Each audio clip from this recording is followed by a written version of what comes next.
ये कहानी आपके अंदर सकारात्मक सोच के साथ साथ अच्छे काम करने के लिए भी प्रेरणा देगी। राहुल बहुत भोला लड़का था। वह प्रतिदिन रात में सोने से पहले अपने दादी से कहानी सुनने को कहता था। दादी उसे नागलोक, पाताल, गंधर्वलोक, सूर्यलोक आदि की कहानियाँ सुनाया करती थी। एक दिन दादी ने उसे स्वर्गलोक का वर्णन सुनाया। स्वर्ग का वर्णन इतना सुंदर था कि उसे सुनकर राहुल स्वर्ग देखने के लिए हट करने लगा। दादी ने उसे बहुत समझाया कि मनुष्य स्वर्ग नहीं देख सकता, किंतु राहुल रोने लगा। रोते रोते ही वह सो गया। उसे सपने में दिखाई पड़ा कि एक चमचम चमकते देवता उसके पास खड़े होकर कह रहे हैं, बच्चे, स्वर्ग देखने के लिए मूल्य देना पड़ता है। तुम सर्कस देखने जाते हो तो टिकट देना पड़ता है। स्वर्ग देखने के लिए भी तुम्हें उसी प्रकार रुपए देने पड़ेंगे। स्वप्न में राहुल सोचने लगा कि मैं दादी से रुपए मांगूंगा, लेकिन देवता ने कहा, स्वर्ग में तुम्हारे रुपए नहीं चलते। यहाँ तो भलाई और पुण्य कर्मों का रुपया चलता है। अच्छा, तुम यह डिबिया अपने पास रखो। जब तुम कोई अच्छा काम करोगे तो 1 रुपया इसमें आ जाएगा, और जब कोई बुरा काम करोगे तो 1 रुपया इसमें से उड़ जाएगा। जब यह डिबिया भर जाएगी तब तुम स्वर्ग देख सकोगी। राहुल ने बुरा काम न करने का पक्का निश्चय कर लिया।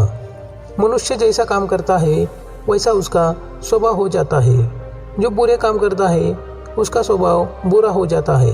उसे फिर बुरा काम करने में ही आनंद आता है। जो अच्छा काम करता है उसका स्वभाव अच्छा हो जाता है। उसे बुरा काम करने की बात भी बहुत बुरी लगती है।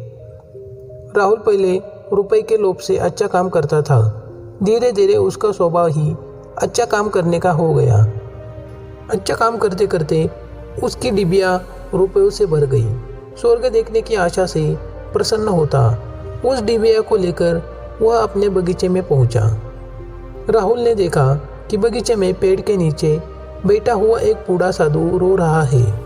वह दौड़ता हुआ साधु के पास गया और बोला, बाबा, आप क्यों रो रहे हो? साधु बोला, बेटा, जैसी डिबिया तुम्हारे हाथ में है वैसे ही एक डिबिया मेरे पास थी। बहुत दिन परिश्रम करके मैंने उसे रुपयों से भरा था। बड़ी आशा थी कि उसके रुपयों से मैं स्वर्ग देखूंगा, किंतु आज गंगा जी में स्नान करते समय वह डिबिया पानी में गिर गई।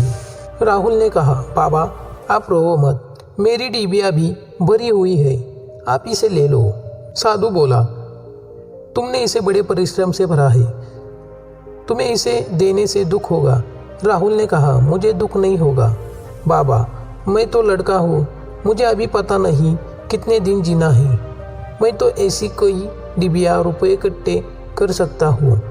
आप बूढ़े हो गए हो, अब आप दूसरी डिबिया पता नहीं कब भर पाओगे, इसलिए आप मेरी डिबिया ले लीजिए। साधु ने डिबिया लेकर राहुल के नेत्रों पर हाथ फेर दिया। राहुल के नेत्र बंद हो गए। उसे स्वर्ग दिखाई पड़ने लगा।